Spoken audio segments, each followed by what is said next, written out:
Hello and welcome to Something About The Beatles, episode 233.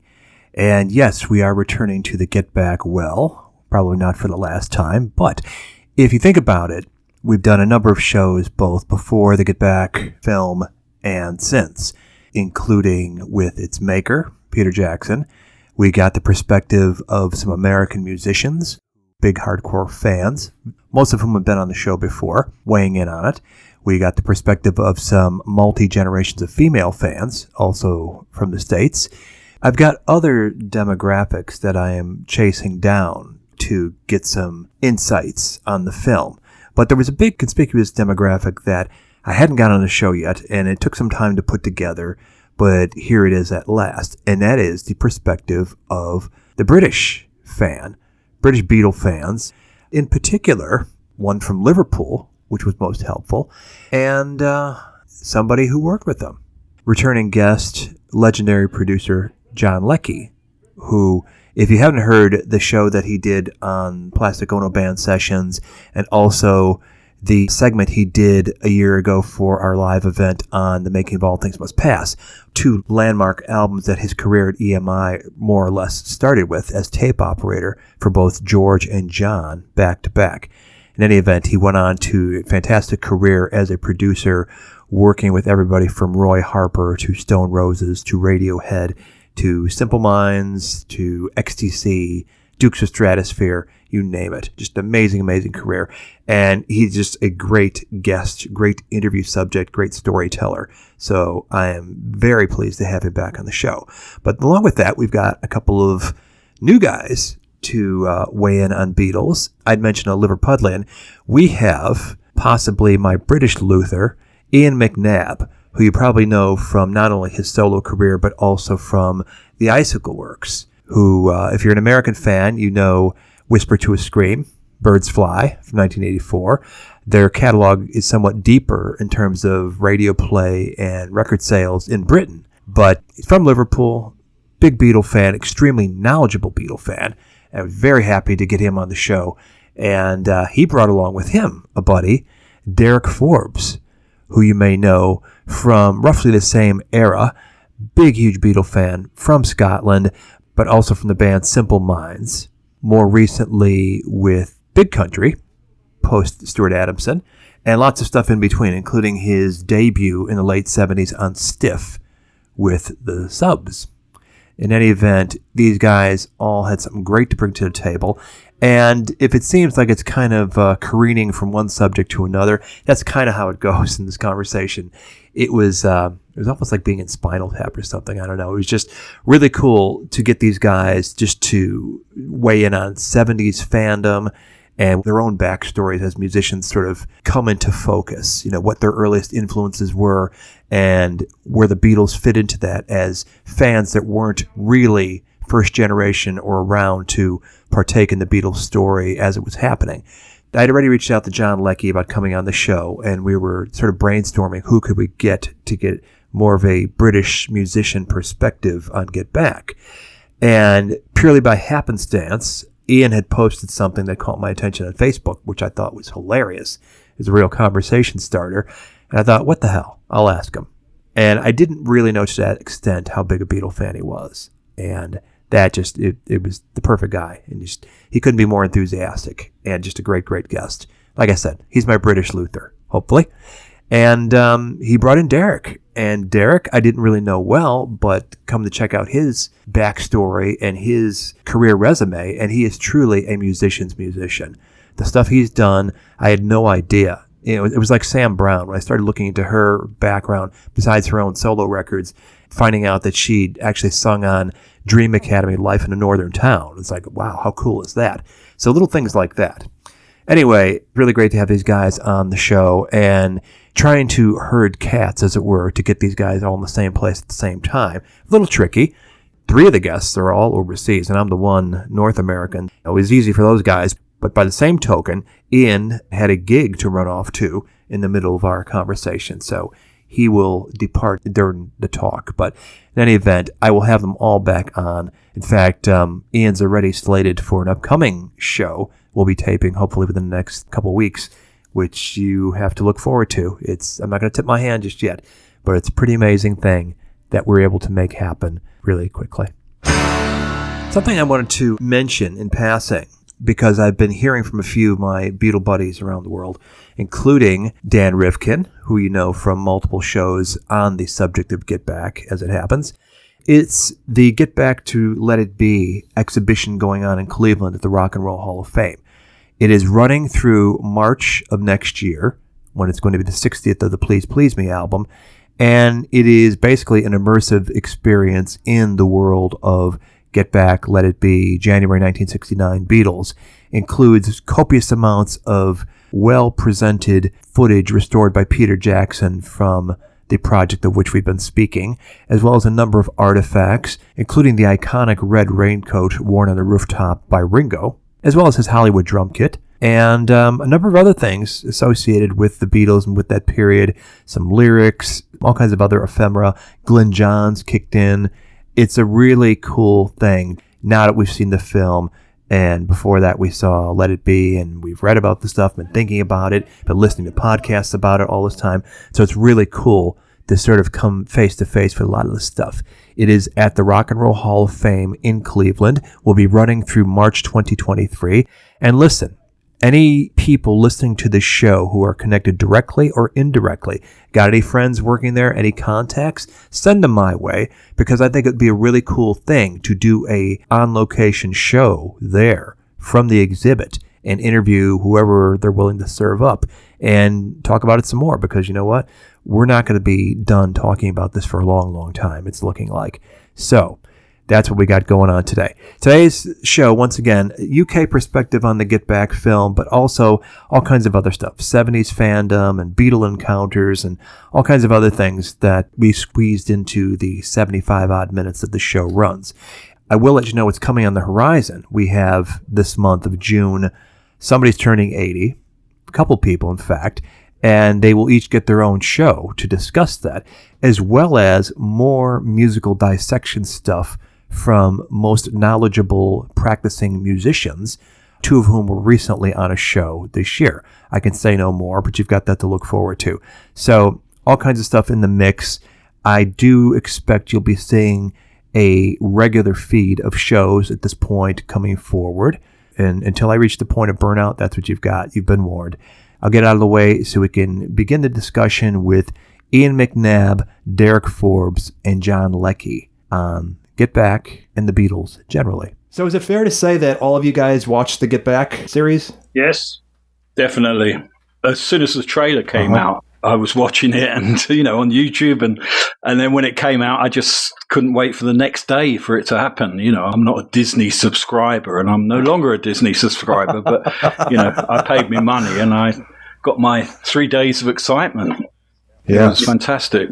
Did the rest of you have sort of the same feeling of anticipation as this thing was building up, like can't wait for this thing to drop? Yes, I did anyway, because my sister, who's no longer with us, she was a big Beatles fan. She was 6 years older than I am. All I could hear when I was a young kid was Beatles being played out of her room and the girls coming up and screaming at it and all that in the house and stuff like that. I was very young at that point.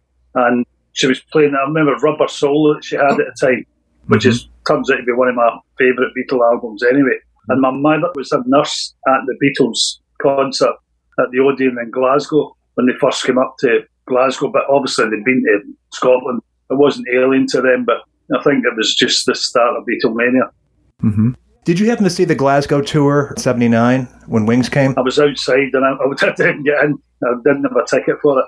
Oh, okay. It's been recorded in bootleg, if you guys haven't heard it, but that's where the live coming up comes from. No, I'm talking about earlier than that, when Wings were there. I can't remember which album. I know they were up Red Rose Speedway and stuff, but... Oh, that's true. They did multiple tours there. I did Red Rose Speedway. Did you? Yeah, one of my first engineering things was doing Hi, Hi, Hi. It was like, Alan Parsons isn't here, John Kurlander isn't here. Leckie, can you do it? Can you work for the next every day for the next 14 days and stay up all night and get yelled at and fucking sweat and don't get any sleep because you're working with Paul? And the first thing they had, and they just come off tour with Wings Across Europe in the bus, They were partying all the time, it was like full on.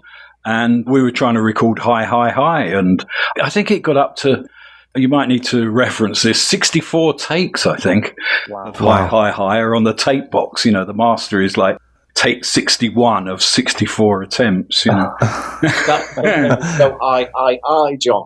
Yeah, it could well have been, yeah. Some jokes write themselves. Yeah. But yeah, it took forever. With Henry McCulloch just played all the licks first take, you know, as an overdub. Denny Sewell was the drummer, like the original.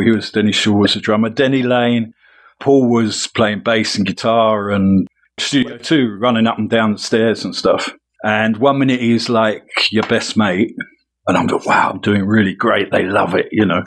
And then they come up, and that's fucking shit. What have you done to the bass? You know, you fucked it. What have you done? I told you not to do that. And it's like, was Glenn Johns part of that session? I know he was part of Red Rose for a time. Johns, really? Yeah, he walked out. Oh, right.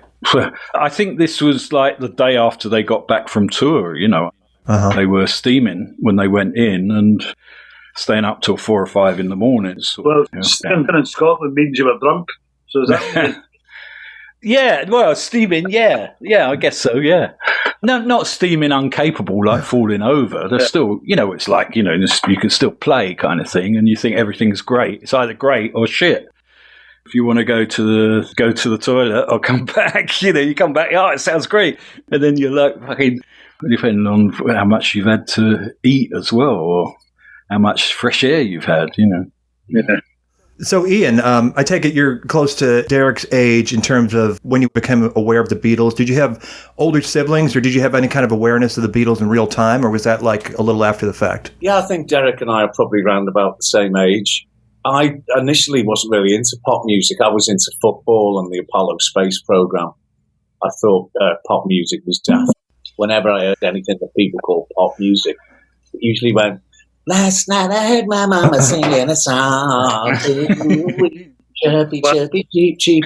Or tie a yellow ribbon. I just think, that man. You know, I was into Arthur C. Clarke.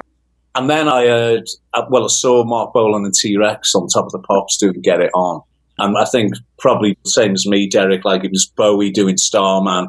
And that was my road to Damascus conversion. And I went, wow, what is this? And then, obviously, it was a very quick road into the Beatles. One thing that needs to be remembered, I mean, I was like 12 or 13 when this happened, 1972, 73. What you got to remember is the Beatles were not cool in the 70s. And in those days, when a band had broken up, that was it. It was finished. We didn't have this thing of, you can come back and do it again or get back together or whatever, deliberate insertion of get back there. So the Beatles weren't in your face, so much so that in Liverpool, the actual original Cavern Club was demolished and made way for an underground railway system. Such was the fact that, that's all finished now. And then I remember the Red and Blue double albums came out in 1973. And a lot of us youngsters, I didn't have any brothers and sisters, but I had cousins and what have you, and everybody had this album. You had to have that, Elton John's Greatest Hits, and the Carpenters from 1979 to 1973. And, there were certain albums that everybody had to have. And so I had a second-hand copy of the Blue album, and that's when I really got into the Beatles. And it was fun getting into them that way because it had all been done. So you could dip in. I mean, the first actual Beatles album I owned was Let It Be, which was a bit of a kind of funky way to go into it. But of course, like everybody that loves music and anybody that's a musician who isn't one of these contrarians that tries to draw attention to themselves by saying, the Beatles are shit or the Stones are crap, I just devoured it and, been a fan ever since. That's an interesting perspective because in the States, and the Red and the Blue albums were my gateway. I wasn't old enough to have experienced the Beatles firsthand. And exactly as you say, there was nothing less cool than being a Beatles fan at that point because it was all Zeppelin or Pink Floyd or Bowie, that kind of thing. And so you were so uncool and retro, and that's your parents' music or your older siblings' music. What the hell are you listening to that shit for? Another thing I think is in those days, you were only interested in the latest album. You weren't interested in the first album because everything was moving so fast. You weren't interested in old history, like archive Beatle outtakes and stuff. You just wanted the latest thing and then move on, Yeah, good point. It was particularly like that, lots of records, all that. At that time, there was no concept of historical recordings because they would be Elvis or 78s or something. Leadbelly. Yeah. The first Beatles album I bought was a scratch copy of Sgt. Pepper, and I loved it. I played it to death. It was scratch jumping. There was actually a solo at the end of, I think it was the end of Sgt. Pepper itself, a solo bit at the end. It jumped. So I always thought for years that's how it was played. So I would play it like that. And then eventually I heard the pristine copy and I went, God, where did that come from? That alarm bell come from. There's another 2 bars in there. Yeah. So by the time you bought Pepper, and this was after having heard Rubber Soul and other Beatles stuff through your sister, had you already taken up an instrument? Well, as a mouth organ when I was 8, I had a band with young boys from school. And we were 8 years of age. And we were called the Tiny Trogs. And we would play, what was it, that one about the jungle, in the jungle, that thing, garbage, but that's what we used to do. A Weema, that one. Yeah. Wim Away, that's what I Wim Away, yeah. I didn't pick up the guitar until I was 15. And I tried to play stuff, and I was playing like the Green Man Alicia and all that from Fleetwood Mac and stuff like that. I was doing that and doing all like, the bass line to Badge by Cream and whatever. That's what I was doing for 2 weeks. Then I put it down because my fingers were hurt. I put it down for 6 months. And when I picked it up again, ended up a lead guitar player very quickly. Wow. And that's what it is. So I wasn't a bass player at all. So although I love Paul's bass lines, are fantastic. Well, starting with Peter Green, that's pretty high-level stuff. Oh, I can do it. Oh, well. I used to play Oh Well every day. Dinner time, I would come down from school to my house for dinner time instead of getting the school food. And I would play that every day. I just loved it, and I still love it. Still can't play it right, but there you go. You play it better, Judas Priest. So, Ian, being a Liverpudlian, and as you described, they took down the cavern. At the time you were coming of age, you didn't have the Liverpool of today where it's so steeped in Beatles and celebrating that legacy. Its time had passed, it's safe to say? Yeah, I mean, it was a bit of a curse, to be honest with you, because coming behind the biggest... I mean, the Beatles weren't just a band, they were a worldwide phenomenon, I mean, they changed everything from the way they looked to the way that the people with provincial dialects all of a sudden were allowed on the radio and the television. Before then, before the Beatles, it was all terribly, this is the BBC and this is the right program and, all that kind of stuff. So just being able to have that kind of thing was a game changer apart from their music. For musicians in Liverpool in those days, it was very difficult to get anybody in London to take you seriously because as soon as they heard your accent or they knew you from Liverpool, it'd be like, oh, well, Beatles, forget it. I mean, I think we had a couple of things. We had a band called The Real Thing, who had quite a bit of success in the mid-70s. And we had a band called Liverpool Express, a member of which was Billy Kinsley, who used to be in the Merseys, or the Mersey Beats, to change the name to the Merseys. And beyond that, it was all about working men's clubs and comedians. And I was in what we used to call cabaret bands. And we all looked like the Osmonds, we had suits on and Star Wars blow-dried haircuts. And we'd do the hits of the day. I can still remember some of them. We used to do that David Essex song, Salve Regina Matemisseni Copie. Circus, what a show. We used to do all that stuff. Did you do any Beatles songs, though? Not really. It was done to death, So we do what was in the charts. I mean, as an encore, you might do Twist and Shout or something, which actually wasn't a Beatles song, was it? But it was mainly whatever the hits of the day, and that's what we did. And then we started doing a bit of comedy and started doing well. And then, thankfully, punk came along, and it was a baptism by fire, and then the new wave thing, and we had bands like Echo and the Bunnymen, and Take Up Explodes, and Orchestral News in the Dark. yada, yada, yada. There's so many of them, I won't go on. The Pale Fountains. The Pale Fountains, Mick Head, of course, still going, genius songwriter. And then it was okay. And, we were taking our influences more from a bit like Simple Minds were, Derek. We were very much into the New York punk scene. We were into the Velvet Underground. We were into Patti Smith. We were into the Doors, Arthur Lee and Love. And basically, you were allowed to kind of forage through all of this stuff, but keep away from the Beatles and the Stones, really, and the Who, and possibly the Kinks. It was like just trying to distance ourselves from that and come from somewhere else. And Scott Walker was massive in Liverpool in the late 70s, early 80s. And you'd speak to other people from other bands in other cities, and they wouldn't necessarily know who he was, So that kind of made it okay to write original songs and not sound like the Beatles, Thank God.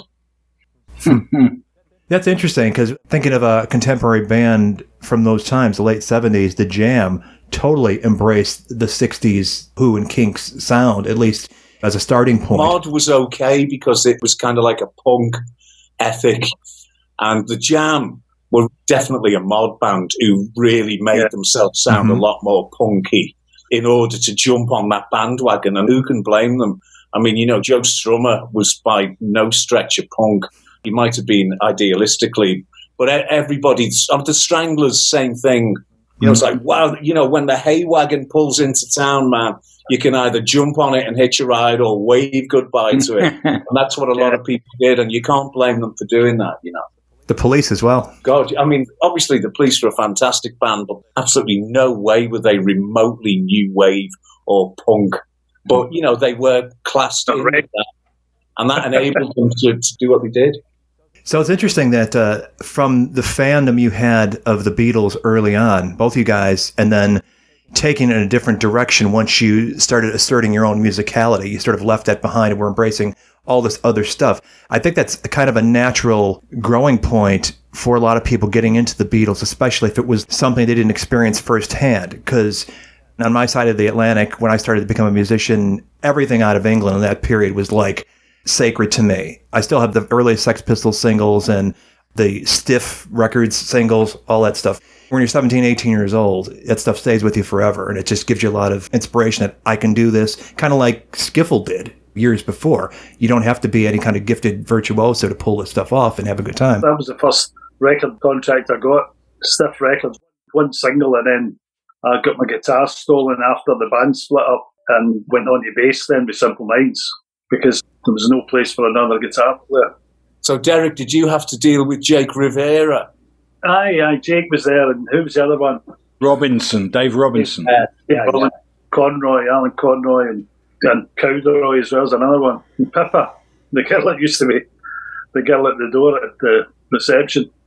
That must have been like signed to The Sopranos. No, it was great though. They took us right under their wing, but we just missed that big Stiff tour everybody was on. So we did tour a lot, all over the place, and we had Larry Wallace from the Pink Fairies, but he was the first lead guitar player on Motorhead. Wow. Larry, aye. And he kept his hair, didn't he? I have that album, Stiffs Live, that's got Larry Wallace and Nick Lowe and Costello doing that Backrack David song, I Just Don't Know What to Do With Myself. That's the one, yeah. Yeah. It's a fantastic record. Yes, exactly. Yeah. A great song is a great song. I think who else was there? Reckless Eric. Yeah. Ian Dury. Ian Dury as well, that's right, aye. Dave Payne and people. But I supported Reckless Eric with the band of the Subhumans, not the UK subs. Mm. So is Stiff Records what the Beatles would have wanted Apple Records to be like? Very subversive, anti-corporate. Yeah, maybe. Yeah. And rock and roll. Yeah, a completely eclectic roster. And there was a few successes in the States. Lena Lovitch had a hit or two here for a time. He was with Stiff as well, Lena Lovitch. Yeah, right. And that was when Lennon heard that on the radio, concluded that the public was ready for Yoko. Yeah, John always found ways to justify Yoko's musicality, and that was just another one of them. Yeah. This leads back to your posting about double fantasy and new wave. I gather you weren't a fan of that record. Maybe there was a couple of good things on it, but all the tracks that had odd numbers, like track 1, track 3, track 5, track 7, yeah?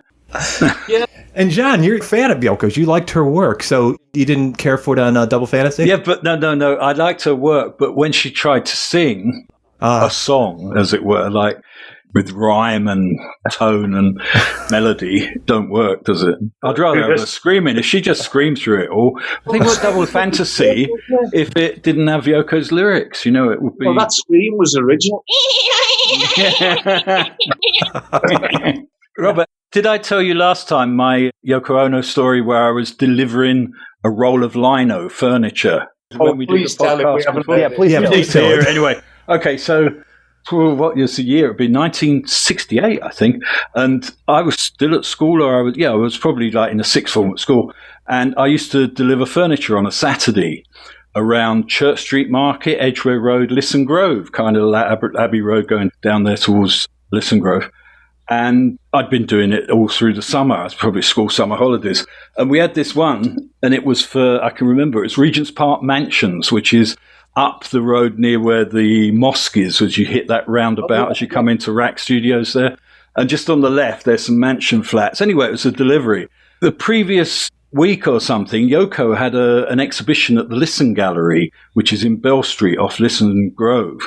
It wasn't the one that John went to, but everything was in half. It was called Half-Life or something. Oh. So she'd have a table and chair, and it would be cut in half and against the wall kind of thing, and the chair, and that's all I can remember. And everything was white. And I think she did have the stepladder with the keyhole on the ceiling that said yes or something. And I went straight home. I did it at home. I got the keyhole, the cover, and stuck it on my ceiling and wrote yes, and it was ballpoint.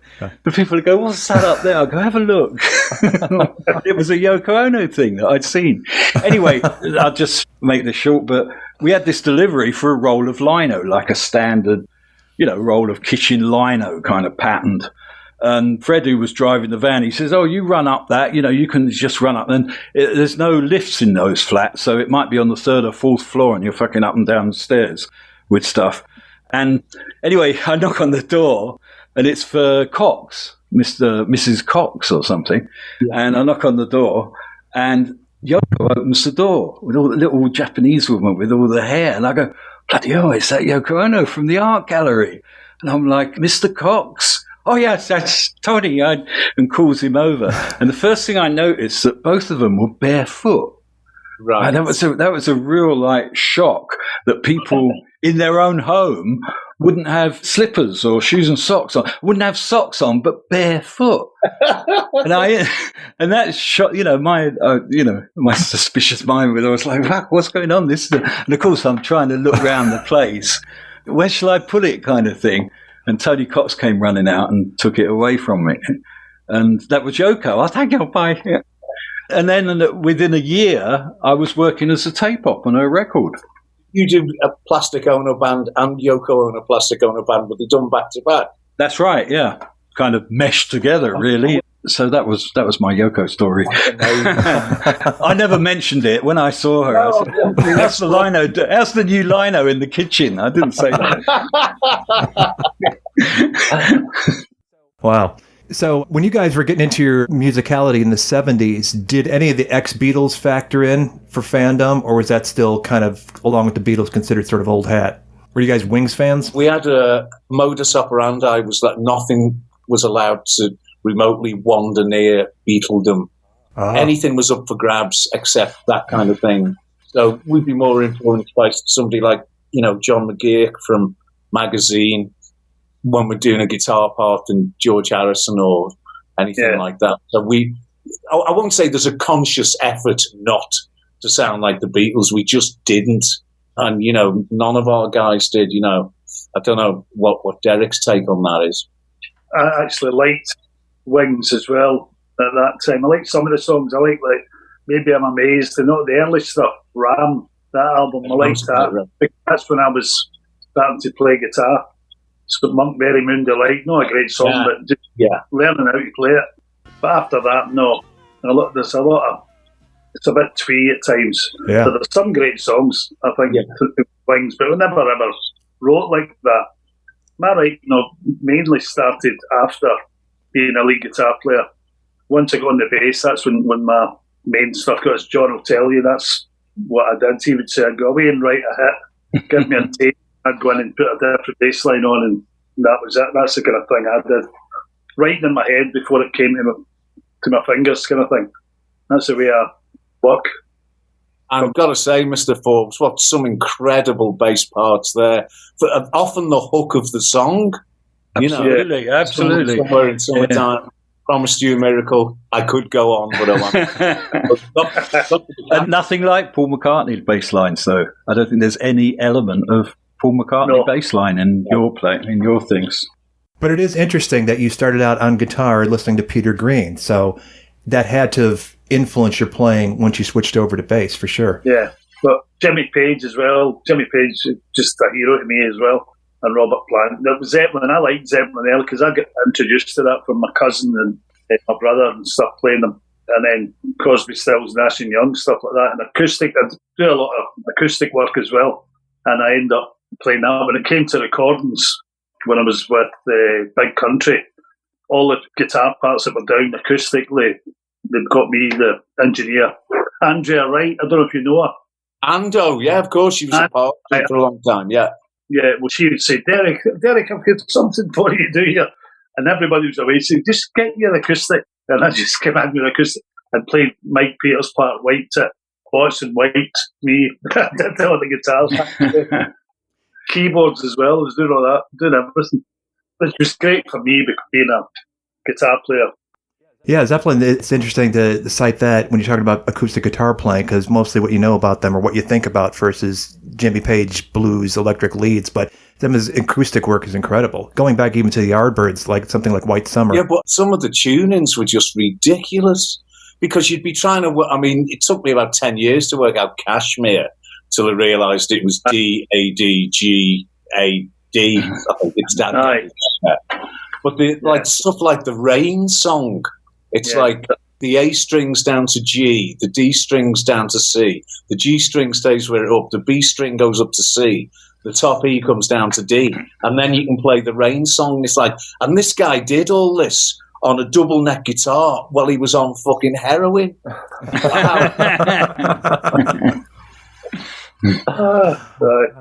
I do all those songs as well. I love all those ones, like White Summer, as you say, get into Black Mountainside. Mm-hmm. Yeah. Basically, that she moves through the fair, which is Belfast. Nice. Yeah. There was a lot of Jansch in there, wasn't there, Derek? I think they were all influenced by Bert Jansch. You know, the John Martin very much so was influenced by him. Yeah, all that folk tuning. That's another world, man. I worked a lot with Roy Harper, so he's one of them that, Bert Yanks would show, and they'd all share it. And Donovan, of course, so forget about Donovan's acoustic picking was absolutely groundbreaking. You try. Yeah. I don't want to say you try it. You try doing it like that. It must be really difficult. It's just, to keep it even and everything. It's one of the nightmares of recording when you get someone that wants to do a finger picking part and it's not smooth and you can't sit it in the mix, whereas when you get someone that really plays it proper, you don't have to do anything. It just, it is. It's like that with Nick Drake. Some of the tunings are so bizarre. Sometimes the bottom strings tuned higher than the next string along, and he's doing all of this stuff. It's just, and like you say, to record somebody that can do it perfectly from beginning to end, and those guys like to sing at the same time as well. Yeah. That really is some talent. I don't think Page gets enough recognition for that kind of stuff, as Derek rightly says. Though. Yeah. Did you guys ever hear the Donovan album in the 90s produced by Rick Rubin? Sutras? Yeah. Sutras, I got it. I mean, no, not what I expected. Bring back Mickie Most. Because Mickie Most did all those records, Yeah. Mickie at that time with Donovan, although Mickie just wanted hits, but he did let him explore, and all those like Season of the Witch, Mellow Yellow, not just Sunshine the hits. Superman. Sunshine Superman. And Herman's Hermits as well. Oh, yeah. But I think the White Summer, that was the Yardbirds' take. That would have been with Mickie Most for that Little Games album, right? Yeah, Little Games, that's right. Glimpses is a great track. No, Mickie Most is often forgotten, but he did fantastic stuff, and he had, and he set all the business up. Although he was into the pub, he was always about the song, the publishing and getting the right song and fitting the singer to the song, which is Elvis, really, isn't it? It's like, choose a song for this character, Susie Quattro, Yeah. And if her husband happens to write a good song, then we use that. If not, I'm off to the States to find some songs, which is what Mickie did, or went back and did rock and roll stuff, When you saw that little label on the rack 45s, you knew you were getting a good piece of vinyl, didn't you? That's right, yeah. Hot chocolate and all those things, Oh, I didn't realize that was Mickie Most. Yeah, he really did have a thing where he could cut an acetate. You'd record it. He'd come in on the Monday or the Tuesday and get it played on the radio and listen to it back and go, oh, it needs a bit more top or something, and go and recut it to feed. So he'd actually test it on like Radio 1, like give a copy to Kenny Everett or someone. Wow. So, just to hear the playback, I was reading a really interesting book that I just stumbled upon a few weeks ago by a guy called Dan Richter. Dan Richter was a mime artist. He actually played the main ape in 2001, which was kind of how I knew him. But then he was very friendly with Yoko because of like the New York art scene and all that. And he became very friendly, and he became basically John and Yoko's gopher, if you like, for a few years when they were living in Tittenhurst Park. And then later when they moved to New York. But he said that John took a long time to kind of open up to him because he was, Yoko's pal.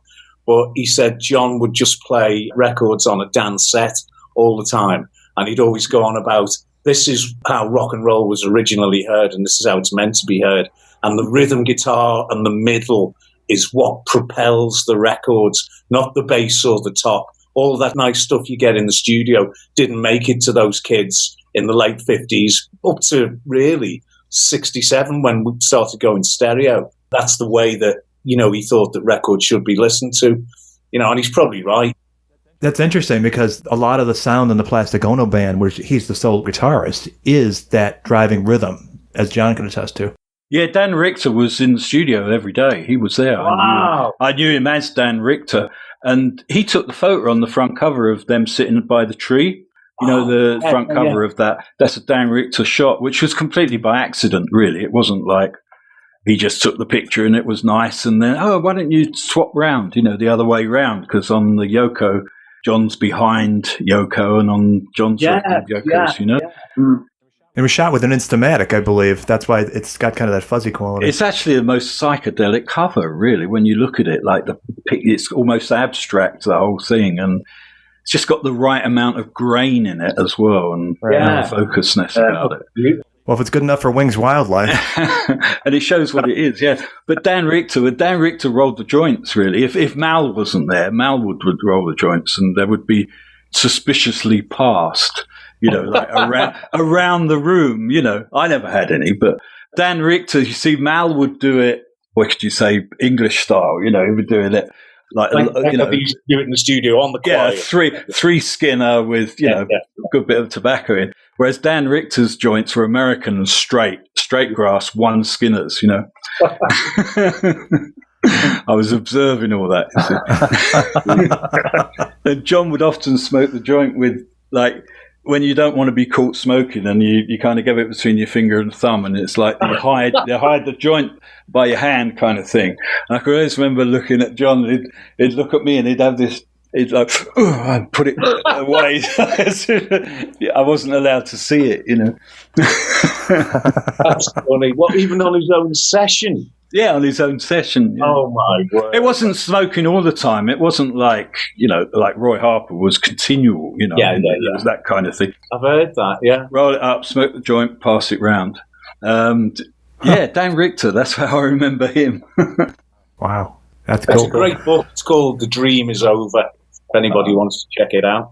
I should have him on the show. Have you sit in and interview him. Oh, that'd be awesome. I mean, my biggest obsession isn't music.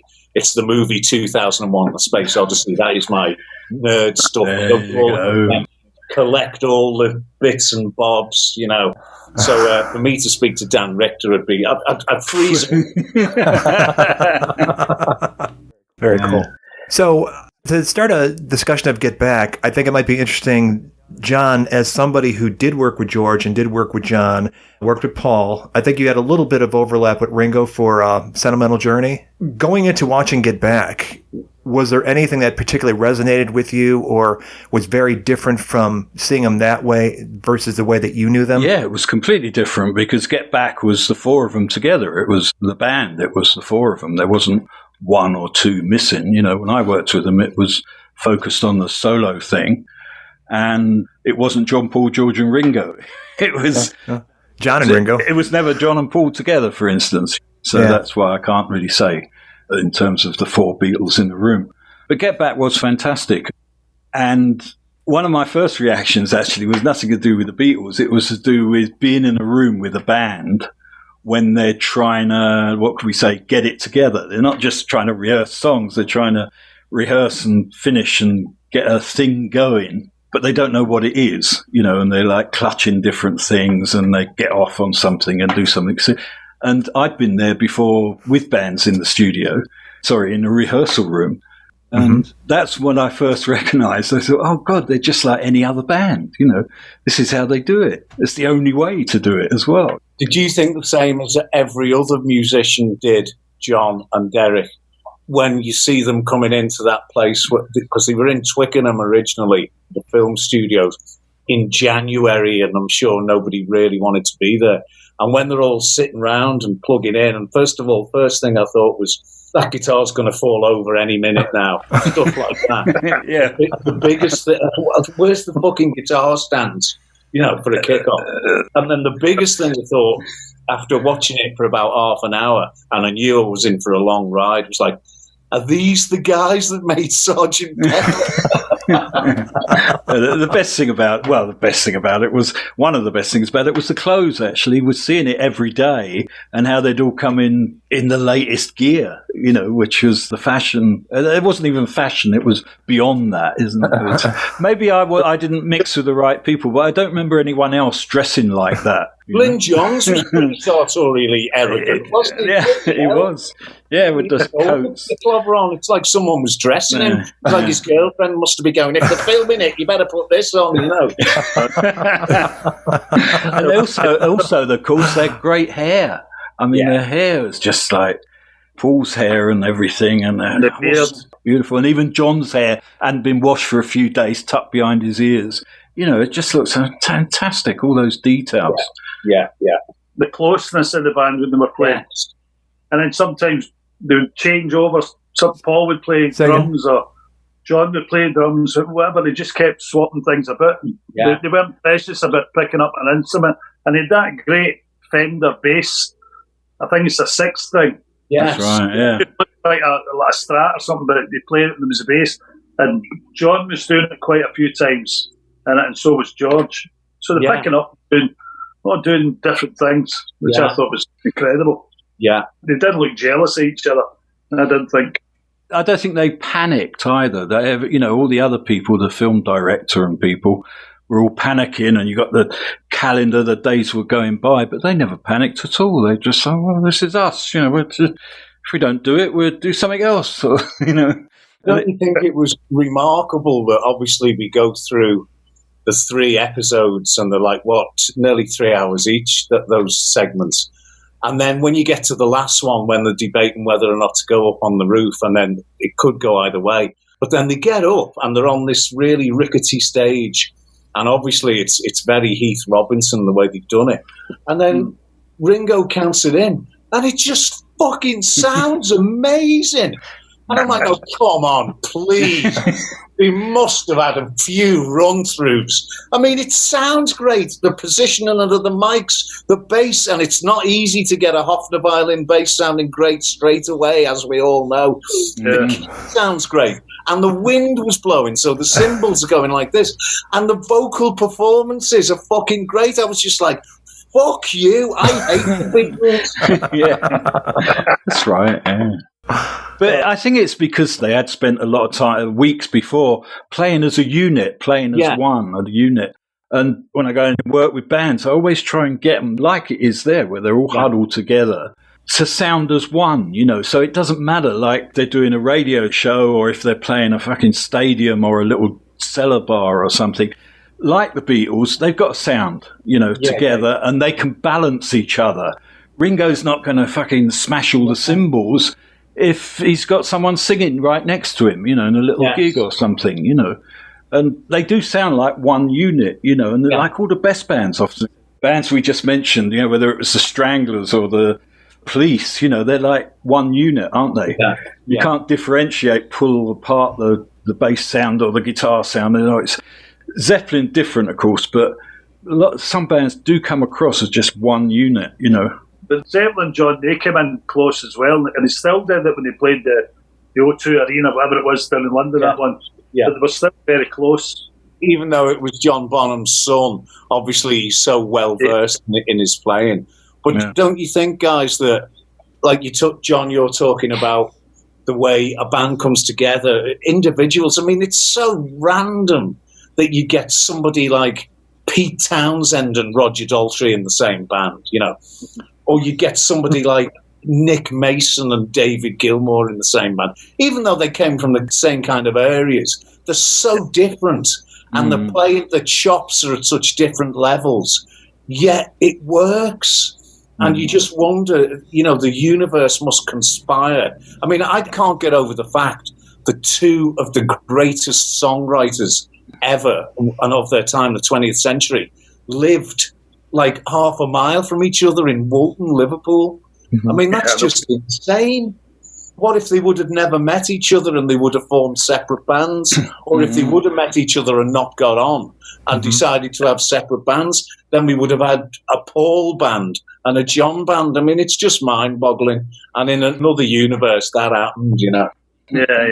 And maybe that's why there's only one Beatles, and there's millions of other bands that make great music, but don't have that same synergy that all these guys, as you're describing, with disparate backgrounds that shouldn't have worked. Daltrey and Townsend shouldn't have worked, but somehow did. I mean, Daltrey was a bruiser, and Townsend was like an art school, intellectual, and it's just insane that it works. And the motherfuckers are still dragging it around the world, and people are going to see it, and that to me is just utterly remarkable.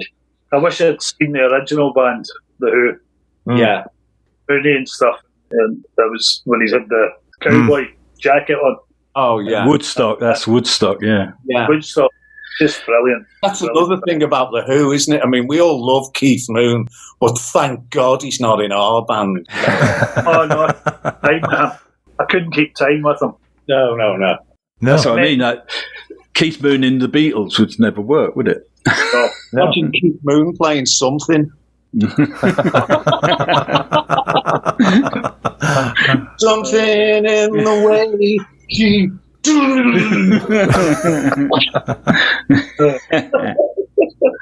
Mitchell, once we were in Hollywood and Mick McNeil, a keyboard player, and I shared a room, and the door went bang, bang, bang.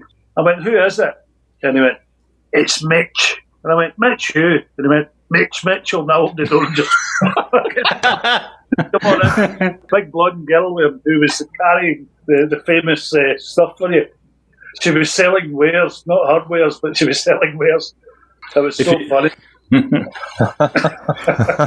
If you go and see Georgie Fame, do go and see Georgie Fame anytime, because he's fantastic. He tells a story about Mitch Mitchell, and Mitch Mitchell was in the band. Mitch Mitchell came from Ronnie Scott's and would go off and was in the Georgie Fame band, on wages. And they had a band meeting, and the manager, I think was Rick Gunnell, called the band in and said, "Look, lads, the accounts don't match up, so Georgie, you're going to just have to go solo and sack the band." So all the band, the drummer, I don't know, the other members were all fired. And just as they were leaving the office, the phone rang, and it was Chaz Chandler. And Chaz says, "Hey, I'm round the corner in Shaftesbury Avenue in this rehearsal room, and I got this American guy, and we're looking for a drummer. Do you know any drummers?" And Mitch Mitchell goes, "I go." And Georgie Fame says, "Come on, let's go around and see him." He's been, didn't know who he was, and no one had anything. And took Mitch Mitchell around the corner to this rehearsal room in Denmark Street, and there was Jimi Hendrix with Chaz Chandler. That's amazing. That truly is leaving one branch and grabbing onto another, isn't it? Yeah. Amazing. Just like 2001: A Space Odyssey. Yes. Mitch auditioned for Wings at one point. Did you guys know that? No. Yeah. And so did Ainsley Dunbar at some point in the 70s, I think after Denny Sywell left and before they got in Jeff Britton and then Joe English. Would have been a different band. I mean, Mitch was more of a jazzer, really, and Paul likes his Ringo-type drummers, solid drummers that play, people like Jim Keltner, who play the song. They don't draw too much attention to themselves. But I thought Joe English was a great drummer for Wings. He was a great singer as well, Mm-hmm. Wings were a pretty fucking hot band. Jimmy McCulloch was a great guitar player. Denny Lane had great chops and, great singer and a good foil for McCartney. Good vocal blend. And that Wings Over America was another album that was in everybody's house. First of all, we couldn't believe that you got 3 albums, 3 vinyls, and the packaging was great. And of course, that was the era of the double live, wasn't it? Yes, and what was the other one with the black one with everybody in the... Band on the Run. Band on the Run, aye. Yeah. That was another one that was quite... Well, as John was saying there, he was involved in Red Rose Speedway. I think all those albums have got some great songs on them, My Love's great, Big Barn Bed, Little Lamb Dragonfly, One More Kiss. I mean, Red Rose Speedway, John, obviously you know more about this than I, but I've got a double album version of it because it was supposed to be a double at one point. Oh, yeah. I got this vinyl of it. It's much better as a single album. But, I think, when you got talent like that and songwriting chops, someone who can sing and play like that, there's always going to be a couple of bangers on every album. I mean, even the albums that we all think are duff by people that we loved, there's always a couple of great ones on them, and they're worth having for that. Yeah. You guys like Ram? I like that. That's great. Yeah. But Monkberry Moon Delight, you mentioned learning to play that. That's Tom Waits, isn't it? Imagine Tom Waits singing that. It's like he's written it for Tom Waits before Tom Waits was there. Maybe he was aware at that time of Tom Waits, like 72 or something. Backstreet in My Car is a great tune. Oh, yeah. As premiered in Get Back. Yeah. Yeah. And also there's a great song on Venus and Mars called Love in Song. Oh, yes. Which Paul has never mentioned nor performed live. It's odd when people do things like that. I mean, as a musician myself, because we've all been going so long and we've got so much stuff. But there's songs that I don't touch, and it's not because you don't like them. It's just because they're so old and you've never played them before, and you kind of think they just belong in Davy Jones' locker. Can you imagine a Paul going on tour and not touching the hits, just doing his back catalog of stuff that we're mentioning? Well, he's doing a tour now where he's not touching the notes. Oh, I know somebody else who's doing that. I always thought it would have been great before Paul got to this stage where his voice, obviously, he's got the voice of a 79-year-old guy, which is fair enough. He's been tearing into it since he was 16. But I always thought it would have been great to see Paul do like a theatre solo acoustic show. I think that's an opportunity he missed. But he likes the big show, doesn't he? He likes the big event. We did do the Cavern. Yeah, he did. He did. He did do that, yeah. He did. Philharmonic Rooms, yeah. But I mean, just with an acoustic guitar, the way that like Neil Young does or Dylan used to do stuff. Yeah, Paul's not a folk singer, though, is he? Right. No, he's not. Okay, back in my box. Go poke yourself. Fuck off. What the fuck? So any other revelations you got after digging into Get Back? Stuff that really stuck with you? Epiphone Casinos are great. Epiphone Casinos? Yeah. Stripped down, though, sanded down. Yeah. Like he's got it, See, and I couldn't believe how quiet Ringo was. Tea towels on the drums. Yeah. Do you mean his playing or his talk? Personality, he was sad looking. Well, it's his look, isn't it? Maybe Ringo was really worried that he might actually have to do a gig. Outside of England. Yeah. But he was waiting to start the Magic Christian, wasn't he? The film that was just happening at the end of the month. Right. And he just come off another film. What was it? Candy. Candy, he wanted to be a film star. He didn't want to. Was he ever thinking like, oh, fuck this, I'm having more fun being a film star than sitting here waiting for these guys to get it together to get a drum part? And then, like, are we going to play the gig? Because if not, I'm going off with Candy or something. He was. I think that's where he was at that time. And what else was happening with him?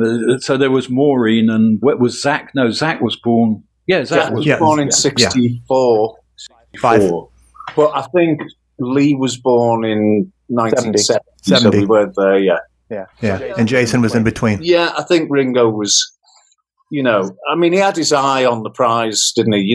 The great thing about Ringo was he could have done a lot more acting than he did, because he was absolutely brilliant in That'll Be the Day. He was, such a natural. I mean, I don't know about you, Derek, but I mean, we're probably of the same age, whereby I saw That'll Be the Day, and then next week they showed Stardust.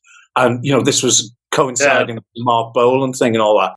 And I was like, fuck school, man. I want to be in a rock band, And Ringo was so great as like the wisecracking Scouser showing him all the moves in Butlins, because Ringo had done that with Rory Storm and the Hurricanes, Yeah. And also, don't forget, like, he did the Sentimental Journey album, which I think John was involved with. And then he was the album after that, the one he did with Richard Perryman, he was having hits, Ringo. It must have scared John a bit.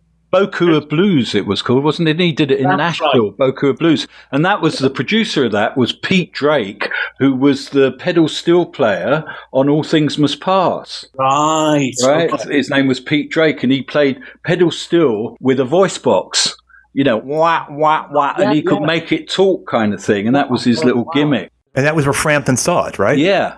And right after All Things Must Pass, they got off to Nashville, and Pete Drake did Boku of Blues.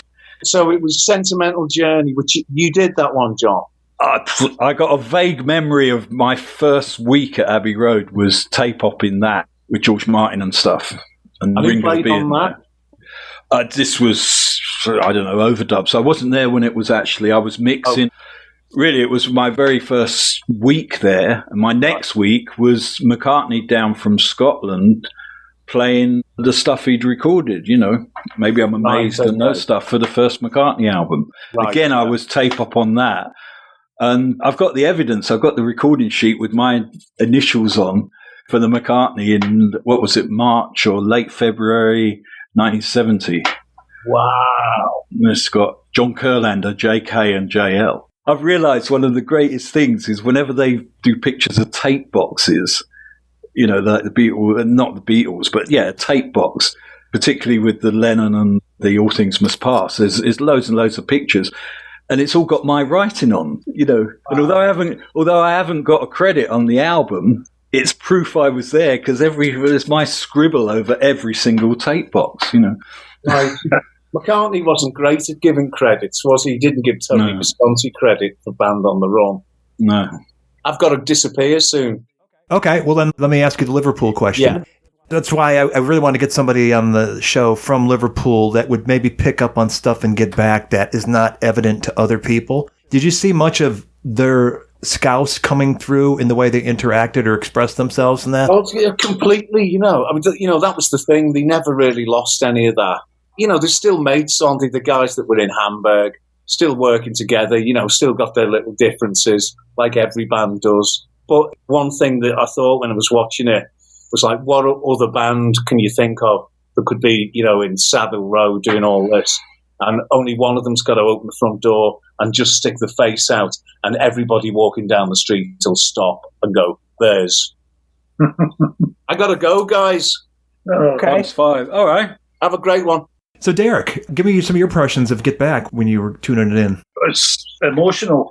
I thought watching it was just great. It just took me right back to the beginning and how much I loved the band. And it was just great seeing them as real people without performing and that kind of side of it, talking, all the conversations that were going on as well. Incredible. And you could see the hierarchy. You could kind of see Paul, although he wasn't really wanting to be the guy that was in charge, certainly looked like it and Get Back, I thought. Well, certainly he came with a lot of energy and a lot of ideas, and it was almost hyper, almost manic. trying to channel and control everything that's pouring out of him. At the same time, George is full of energy initially. He's got all these great tunes that are coming out of him, and John is struggling with the heroin at that moment. I wouldn't say John was struggling with heroin. It didn't seem that to me. Well, there's definitely some editorial choices made by Peter Jackson when he put this together. It's more evident when you listen to the tapes that didn't make it into the film. There's definitely a lot that was left out. Specifically, there's a moment on camera where he leaves to go throw up. And then there's a bit of that conversation after George leaves where he talks about, I was abusing myself last night, and Paul cuts him off. Do we really need to discuss this in public, Mr. Lennon? That kind of thing. It was sort of an undercurrent, but it was more pronounced at Twickenham than once they got to Savile Row. Suddenly he's high energy, manic, focused John again in a way that he hadn't been to that point. It's more evident when you listen to the tapes that didn't make it into the film. I never knew that. Yeah. If you look at the fact that Paul's got all these new songs, George's got all these new songs, John is having to dig up One After 909 or Across the Universe, which was like a year old, and he was not really coming up with the goods. And then you have that moment where Paul gets him on that boom mic. We're going to be facing a crisis and I think I'm going to write a little rocker this weekend. And then they kind of turn it into a joke. But I think that was something that Paul was definitely feeling, was John not really pulling his weight at that moment. Haven't you written anything else? No. Hello? You're going to be faced with a crisis, you know. When I'm up against the wall, Paul, you'll find I'm at my best. Yeah, I know, John, I know, but I wish you'd come up with the goods. Well, look, I think I've got Sunday off. Hello. Yeah, well, I hope you can deliver. I'm hoping for a little rock and roller. Yeah, I was hoping for the same thing myself. You know. Sammy loved his mammy, she hammy that dammy. Stop that goddamn feed! But I was going to say, as the owner of a Hofner, have you ever written a song on the bass the way Paul pulls Get Back out of the air? Probably. That's the way I do it, yeah. Well, Waterfront, I wrote that whole thing on bass. All the melodies which the keyboards follow and the guitars come in and all that kind of stuff. So, no, I've got to have loads that I've written songs on the bass. Aye. I write it in my head first, as I said. That's the way I do it. Uh-huh. So you can just clap along and I'll hear something and play along with it. I don't know if you guys saw the lyrics book that he put out this past year, that big 2-volume set where he's going through all his songs, or most of them anyway. It's funny, in there he says, I've never written a song on bass. Paul put his bass on last. Yeah. Yeah, he often would, yeah. Well, he did it on all of Sgt. Pepper, I think. Yeah, that was the first time, I believe. Well, the direct injection, right? Yeah, well, that's just a DI. It's just plugged in as opposed to microphone and putting it through. Yeah. For Revolver, he was putting it on after in the normal way. That was when they were experimenting with different ways of recording it and getting that big booming bass sound on Rain and Paperback Writer. It's some amazing bass line. I've got a band that I play with in America. If I go over, I stay in Philadelphia. And I did it 4 years in a row before COVID. It was 4 years in a row. And we would play stuff. And we play Beatles stuff as well. And then we'd do a day in the life. And the bass line for that's just brilliant. It's amazing to play. And singing along with it and all that stuff, and the big crescendo in the middle of it. Cacophony, to use a word we use in Simple Minds. That kind of thing, get into the end part. It sounded brilliant. Everybody were good. They're great players, the boys I work with. John, Derek was saying how when he was watching it, just feeling this sort of emotion, and I've heard that from other people. Did you get some of that same sense in getting through Get Back? Emotion, yeah, definitely. Yeah, I was glued to it every second of it. What I got from it really is a recognition of working with the bands, not so much the Beatles. I mean, the Beatles were such individuals, mainly with their clothes and their hair. But it was this action of the four musicians being together, creating something unique, you know? Yeah. And funny, for me, that's what I've been doing all my life for the last 50 years, of sitting in a room with four guys doing that kind of thing, you know, maybe in studios, but you know, rehearsal. And it's you know, it's the same thing in the studio. You're just trying to capture that, you know, and that's what they were doing right from the raw material they were trying to find, you know. Mm-hmm. And to us now, of course, it's so obvious what the tune is and what they're doing, you know, like all those little snippets of Maxwell Silverhammer and things, or whatever. There's, you know them, but they don't know them. Right. You know them better than what they do. Right. You know what the right words are. Yeah. That's what I felt as well, John. I was finishing off notes. It doesn't go like that. That's it. Yeah. They're going, no, that's not right yet. It's funny. I would say, "Come Together" is a bass line. I think it's just one of the best bass lines ever. Just the way that it harmonises as it gets up to the top D. Brilliant. The Beatles story, when you look at it, it just seems to be like one miracle happening after the other, like the right person popping up at exactly the right moment over and over and over again. And even though after George quits, they leave Twickenham, move to Apple, and the vibe is already better. But then dropping out of the skies is Billy Preston at that moment. Now that we've seen it in more extended form than you get in Let It Be, where he just suddenly appears, you get more the impact of that, him walking in and suddenly the whole atmosphere changing. That was a great moment, because if he wasn't there, I don't know what it would sound like. His keyboard playing is incredible, and Get Back. Such a good player. Well, he was.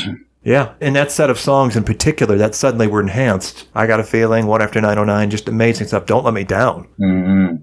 No one told him what to play. No one corrected him. He didn't make any mistakes. No one said, "Oh, Billy, why don't you try this?" And Paul never came over and said, "Look, Billy, look, this is the way it goes." Play it like this. Yeah. None of that. No, but he's an incredible live musician and an improviser, and they're not improvisers, and so suddenly their game is raised just by his presence. Yeah. It's like, oh shit, we got to get together now. That's right. Yeah. Yeah. But in a way, that happens with a lot of bands, actually, is you bring another member in, or you bring particularly a virtuoso member, and everyone does have to kind of polish their shoes and get ready, say, hey, this has got to be good because so-and-so, we got a session musician or someone's being included, So Nicky Hopkins works so much. That's right, yeah, Nicky Hopkins, yeah. So both you guys, in all your experience of being around and inside of bands, you'd spoken to, John, the whole dynamic of four guys playing as one, sitting close to each other and just linked. So having watched the hours and hours of this, such as it is, and seeing what we see, do you compare that, or are you able to, with your own years of being in and around bands and seeing more commonality than difference? Or was there something that, for all the years and years of working with bands and making music and being in that group of guys rehearsing, is there something you look at the Beatles and go, oh, well, this was very different than all these other successful bands I worked with. This is different. Or was it all, no, it's the same as every other band? Well, all bands are different. I mean, all bands really are different. So there's no rules because it's different chemistry between them and the songs and things. One thing I did kind of pick up on when I look at the whole thing is it's rooted in 50s rock and roll. So John and Paul, it's also their age. At that time, what are they, 28? How old are they? Yeah. Ringo and John are. Yeah, a little bit. And it is still, even John, when he does Peace in Toronto, he just plays rock and roll tunes, Lordy Miss Claudie and, Bebopaloola and things and Long Tall Sally. They're still rooted in that 50s black rock and roll, Little Richard and things. It seemed to be that's when they really got off on each other, is when they hit the rock and roll thing, like the tradition, the traditional rock and roll, rather than a new weird thing, By weird, I mean a new, even Get Back is rock and roll. What would be the weird thing would probably, I don't mean Yoko weird, I mean something that isn't 50s rock and roll. I don't know why I keep thinking of it, Maxwell Silverhammer or some of those other... something. That's sort of pre-rock and roll. Yeah. There's Paul's thing, vaudeville, that kind of, all those old-time tunes that he did. Martha, My Dear, as well, is another one. Honey Pie. Yeah. Paralleling what you're saying there about them as performers when they're doing that 50s stuff is that in their dialogue would have expected, but for the fact that I've heard the tapes, that when they're sitting around just conversing, there is so much throwback not to the things that we look at as milestones in their career. They're not talking about Sgt. Pepper. They're not talking about Shea Stadium. They're not talking about Ed Sullivan. They're talking about Hamburg. They're talking about their very earliest years of working together. And I think that as somebody that has been in bands with friends myself, you tend to have that nostalgia at the beginning of the relationship when you're talking about it years later, not maybe what other people look at as like the greatest thing you ever did. No, you go back to the beginning. That's sort of like what seems to be the most upfront in your memory. That's why they played those rock and roll songs, and why John with Plastic Ono Band and Eric, the only tunes they could come up other than Cold Turkey was did they play Revolution in Toronto? But they did Your Blues, but they did Dizzy Miss Lizzie and Money and Blue Suede Shoes. All from the Cavern, all from Hamburg. They're all Hamburg tunes, really, aren't they? Yeah. And when he played with Zappa, he did that, Well, Baby, Please Don't Go. You like to play the stuff that inspired you in the beginning. Yeah. And that's what I do. And for me, it's going back to Beatles anyway. Or Zeppelin, right back there to early Fleetwood Mac. But that's the Peter Green kind of side. And Floyd, Pink Floyd and stuff. You don't play your latest tune, you play your oldest tune, it's in your head. Yeah. A bit of Mark Boland or something like that. White Swan, whatever. I wonder if that's the same with bands today, like I'm talking 20-year-olds, that had their first hit, whether they're listening to, what they're playing when they just want to enjoy themselves. Pick that guitar up and you're in Shea Stadium or you're in Madison Square Garden or Wembley, whatever it is, and you're just playing when you're in an empty room playing, and that's the good thing about it. You go into a different world, I think, and you just vibe it out. And then maybe get a wee personality cigarette. I haven't touched any of that stuff for a few years, I'll tell you. That's the other thing, going back to Get Back, the film, is Paul. Paul's definitely been on the Afghani hashish. He's got these stoned eyes. Paul's very guilty of that. Yeah. Something you would have been familiar with. Even his face, the classic video of Hey Jude, where it starts with just a close up of Paul's face. He's as stoned as anything. He's just handed the joint to Mal and said, "Quick, Mal, hold this." Hey Jude, and he's there. But you can tell his face. He's got this like half smirky smile on his face. But he's like that all the way through the film. To Get Back, I'd say. It just reminded me of it. Yeah. And I remember someone showed me how to do that because I wasn't the one that they'd already been doing that in their previous life. But I never spoke to anything. That was my baptism of fire. Yeah, you did, didn't you? I can't remember. Jim and Charlie. No, Charlie did sometimes, but Jim never. Yeah, but the first album, remember, it's something that passed it round and I never took it. And then eventually, before the end of the session, that was me away. 20 odd years to stop it again. Well, I got that from Roy Harper, actually, doing these Roy Harper sessions, because it was just like that, because everyone in the room would just pass it round, John, were you on the session that Paul and Linda contributed to for Roy Harper? No, I wasn't, unfortunately. You're talking about, there's a song called One of These Days in England? Yes, that's right. I did the album. And right at the end of it, I fell out with Roy. I just fell out with them and said, well, fuck you then. And then they phoned up and said, look, we want to re-record the single, the song, because Roy always wrote long songs. He always wrote like a whole side. He'd write a 20-minute song. Every album, side 2, had to be a mammoth epic, which was what One of These Days in England was. Mm-hmm. The main theme was that single. And I think I didn't do it, but they bashed it out in a day and then got Paul and Linda were in the corridor and got them in to sing, and they did, yeah. Huh. Just missed. I wasn't there anyway. Yeah. When's the last time you saw him? Who, Roy Harper? No, Paul. Last time I saw Paul? Yeah. Well, the last time I saw Paul, it was very strange. The NME, the music paper, the NME here, the NME Award, and I think I went with Muse and they were Best Newcomer in 2001 or something, or even year 2000, I think. And we went to the NME Awards, and Paul was there, and as we're kind of milling at the entrance, as before you go and find your table, and Paul comes through the crowd, and people kind of, oh, it's Paul, kind of thing. And he's with the head of A&R at Parlophone, whose name is Keith Rosencroft, who signed Radiohead. So it was was later, much later than this. It was 6 years after Radiohead. But Keith Rosencroft was with Paul, and Keith kind of says hello to me, and Paul looks at me and goes, oh, how you doing? I read your book. It's really good. And I'm like, you read my book? I haven't got a book, and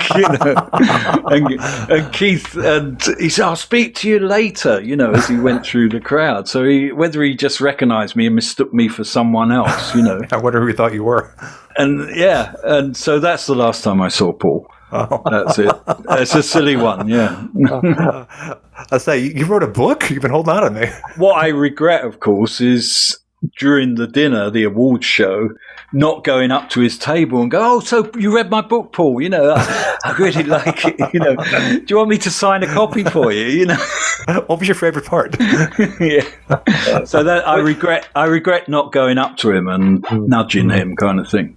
But then why would I? Because it's a great story to tell.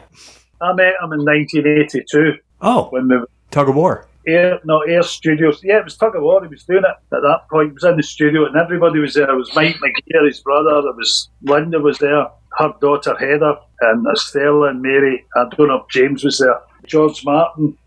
It was Charlie Burchill, a guitar player, and myself were in there doing a remix on one of the tracks. I was writing about the New Gold Dream time. Because that was done in 81 or 82. That was maybe... We had big posters up all along Oxford Street in the HMV. And right beside, at the cross there. What's that cross, John? HMV? Oh, well, it's Oxford Circus. It's Oxford Circus, Oxford Street and Regent Street, yeah. Yeah, so we were there, and the big posters, our faces were gigantic in all the windows. So Heather McCartney, the daughter, she was wanting her autograph, and she was really, nervous. And I was shaking when I met Paul. Paul said to me, says, why are you shaking? I'm like, I said, because you're the reason I do this. Because of that. And Linda was very humble and a lovely, lovely woman. And she came in and gave me, talking about books, she gave me her book, but I forgot to get her to sign it. Stupid. Wow. Charlie had a plaster on his arm. And Paul signed it, Paul McCartney in the Groove. He wrote that in the Groove, it was on his plaster. And then I had a Beatles pass from 1964 when the Beatles first went, from a guy called Tim Hudson. I don't know if you know him, but he was part of the press. People came over with the Beatles when they went to America. And Paul signed that for me to A Very Simple Mind, that kind of thing he did with Kenny Everett. Oh, a very Beatle, that when he used to say all the time, said that to A Very Simple Mind. Wow. Paul McCartney. How cool. I know, it was great. And he was we're talking about bare feet. He was in his stocking soles, he was in his and his socks. And it just reminds me of Tug of War. He had the cans on and he's just walking about that, dancing about and then singing. Couldn't remember which song it was right enough. But that was a magical day for me. It was just meeting a Beatle. Wow, unbelievable. That's so cool. Is that the only Beatle you've met? I worked in Abbey Road for 6.5 months in my time. I was 2 weeks there with John. The first Simple Minds album, I was there with Propaganda for 6 months. And me and the keyboard player, Michael Mertens, we would come out after the session and go down to a place called Lennon's. There was Cynthia Lennon owned it, and she was at the door. And we'd see her every night. We'd come down to Abbey Road, go for a drink, and we'd go in there. And Ian was talking about Lee Starkey, Ringo's daughter. She was sitting there at the bar. And I said to her, eventually when I found out it was her, I said, do you sing as well? And she said, no, it doesn't run in the family. I thought, proper Beatle answer. It was just brilliant. So that was my Beatles story along with a propaganda story. That's cool. With Robert and doing this podcast thing, everyone's got a Beatles thing that they want to talk about. You always just mention something and you go, oh yeah, everyone loves the Beatles. That's what I've got from talking with you, Robert, and all the people. It's just like, it's such a special thing. It's almost like from God. It's almost like heaven. There is something really spiritual about the Beatles, and I don't mean Maharishi. I mean for us on Earth, and to be alive at this time when we can experience the Beatles. What the shit in hell is going on here? Das war ein Gekutschgescheinen, ja? Something About the Beatles. Created and hosted by Robert Rodriguez, executive producer Rick Way, title song by The Corgis.